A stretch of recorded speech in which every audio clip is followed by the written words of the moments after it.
Alright guys, so today we're going to take a look at the whole Traitor controversy, but more specifically on where Buddha fits into this whole discussion. And I know there are those who may feel the whole Traitor controversy is just completely fan-made or meaningless, so I'll be touching on that a bit before getting into some heavier discussion about what my own thoughts and speculation is on the whole thing, and ultimately help clear the air here for anyone wondering what this whole Traitor talk is even about. So yeah, let's get into it. First off, there are two camps, those who simply say there is a traitor and those who say there isn't, and understandably I think both sides have some weight to them, considering this whole traitor talk only started when it was Loki who first used the term in chapter 33 and accused Buddha of being one, which I understand. Loki, you know, being the infamous Norse trickster god he is, who can really believe whatever he's saying, right? It kind of makes it hard to believe when there's a traitor and it's Loki bringing up the point of discussion. But we can't forget, this is actually the second time we've seen Loki be this confrontational with any of the gods being potential traitors, and this is going back to chapter 20 when we see Loki sneak up on Heracles, and the first thing Loki does is ask him about his relationship with the Valkyries. So again, we see Loki searching for someone among the gods who might be playing traitor here, and now it just so happens to be Buddha. So yeah, despite how much of a trickster he may be, the fact of the matter is this is now Loki's second attempt at looking for a traitor, and we even see the seven gods of fortune toss the word around. So this isn't just something fan-made or an idea Loki thought would be fun to spread around as a rumor, because I think as soon as we saw the seven gods of fortune come in and say the word traitor as well, it just confirmed the fact that there is a legitimate concern for someone betraying the gods among themselves. But this just raises a bigger question as to who the seven gods of fortune actually think the traitor is, because we see Loki very clearly come out and accuse Buddha of being it, but the seven gods of fortune are only indirectly speaking when they're introduced and say they'll deliver divine punishment to those who plot against the heavens. So this isn't a direct threat to Buddha as much as it is an overall warning to just anybody planning against the heavens, meaning for all we know they may as well have been talking to Loki here as well. So overall, I do think there is a traitor, and enough reason to believe there is one, other than, you know, this just being a theory made up for the sake of it. Now, does this mean Buddha is the traitor? It's hard to say, but in my opinion, I would say yes, but not in the same vein I think most people are jumping to. And what I mean by this is I think Buddha's self-interests are beyond what is best for the gods. And we see this when he stands up to Zeus himself and says that iconic line at the end of their confrontation that the only one who can move me is me. And given the fact that this scene here by the fountain is meant to represent our first impression of Buddha as a character, I think it's fair to take him at his word that he feels not even Zeus is enough to move him. And what's even more interesting is that Buddha says this as a response to Zeus when he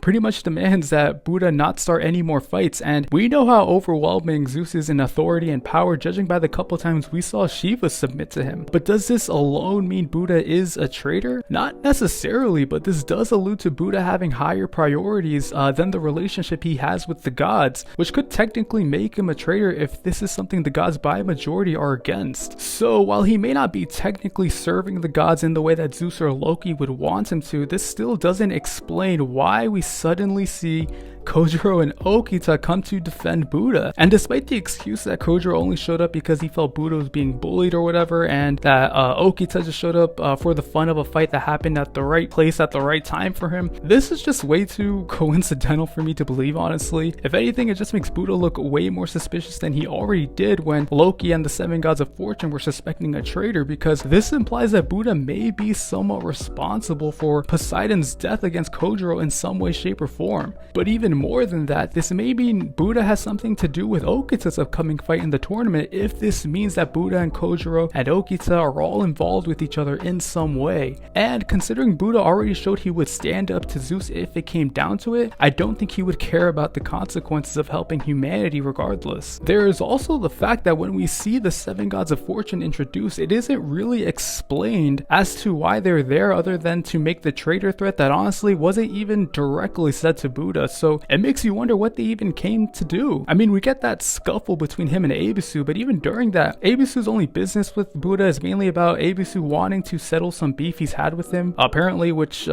begs the question now, why choose now of all times to settle it? Especially considering Ebisu makes no mention to Buddha of being a traitor, so the entire reason the seven gods show up isn't really made clear unless we suppose there's something else happening behind the scenes aside from Buddha. Now, I don't think this completely discounts Buddha from being a traitor, but I do think this determines that Buddha's intention and him being a traitor may be part of the backstage plot we're getting to here. Now, I'm going to be getting into some really heavy theory discussion here of my own about how I feel about Buddha's role in round 5 specifically, and that is that I believe Buddha is partially responsible for Raiden surviving his health condition. And I didn't really suspect this until chapter 39 when we see Raiden's mom tell him that he's actually loved by God and that his power is a gift and that he should use his power for the good of the weak. And considering Raiden went so far as to throw his sumo matches simply because he didn't want to pick on the weak, like he committed to his mother that he wouldn't do, it pretty much begs the question, well, why is he even fighting against the gods here then? Especially since we know he takes her words seriously enough to throw his own sumo legacy away. It would mean he would have to feel some gratitude towards the gods just like she did, right? And if that's the case, I think Buddha may be somewhat involved here. I know this is going to sound very headcanon, and if this theory of mine is entirely wrong, I honestly do not mind one bit. That is perfectly okay with me. But I think the god that Raiden's mom was referring to may be one from a Japanese Buddhist temple, and